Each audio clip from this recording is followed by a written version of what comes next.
ഒന്നാമത്തത് ഈ പിള്ളേർ ആദ്യത്തെ നോമ്പാണെങ്കിൽ അത് സെലക്ട് ചെയ്യുന്നതിലൊക്കെ ഒരു രീതിയൊക്കെ ഉണ്ടായിരുന്നു.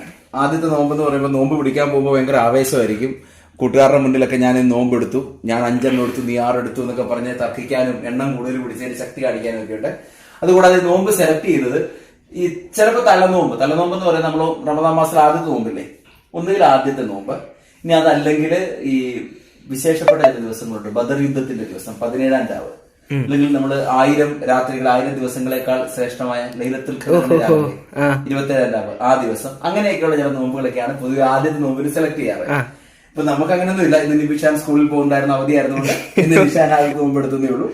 ഇനി നോമ്പെടുക്കുമ്പം രാവിലെ ഇടത്താഴം എല്ലാം കഴിഞ്ഞ് വെളുപ്പിനുള്ള ഭക്ഷണം എല്ലാം കഴിച്ചു കഴിഞ്ഞ് വരുമ്പോൾ നമ്മളെല്ലാവരും ആരാണേലും പിള്ളേർ നോമ്പെടുക്കുമ്പോൾ അവരോട് ചോദിക്കടാ മടുത്തോ, വെള്ളം കുടിക്കണോ, ഒരു ഉച്ച വരെയൊക്കെയാണ് ചോദിച്ച് പുറകെ നടക്കും.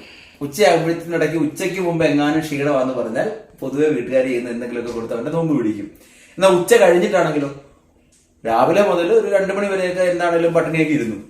അപ്പൊ ഉച്ചയ്ക്ക് ശേഷം ഇനി ക്ഷീണമാണെന്ന് പറഞ്ഞാൽ നമ്മൾ എന്താ ചെയ്യുക? ഇപ്പൊ ഇന്ന് നിഷാനോടാണെങ്കിലും, നിഷാൻ കുഴപ്പമൊന്നും പറഞ്ഞില്ല, ഒരു 3 മണി 4 മണിയൊക്കെ ആയി കഴിഞ്ഞിട്ട് അയ്യോ എനിക്ക് മടുപ്പെന്ന് പറഞ്ഞാൽ നമ്മൾ പറയും എടാ എന്തായാലും ഇത്ര ആയില്ലേ, 1 മണിക്കൂർ 2 മണിക്കൂറേ ഉള്ളൂ. ഇപ്പൊ പണ്ടും അങ്ങനെയൊക്കെ തന്നെയാണ്. അതാണ് രീതി. അതായത് ഉച്ചയ്ക്ക് മുമ്പ് നോമ്പ് വിടാൻ തീരുമാനിച്ചാൽ പിടിപ്പിക്കും.